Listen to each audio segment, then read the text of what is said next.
هل يعد إقامة المولد النبوي من بدع حسنة؟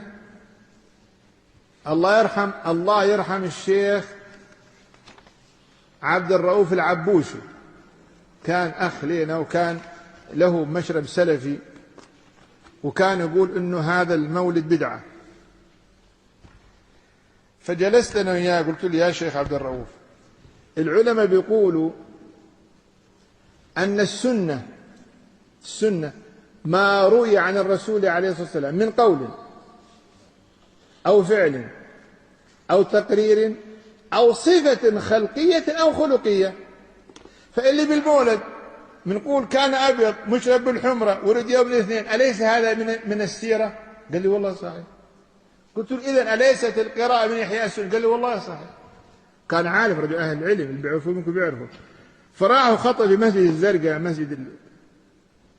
المسجد الكبير اللي مسجد عمر، قال إخواني كنت أقول عن المولد بدعة، الآن أقول أنه سنة، لأنه ذكر للرسول وشمائل الرسول، وذكر شمائله من ذكر سنته، وإحياء السنة مطلوب شرعا. الله يرحمه.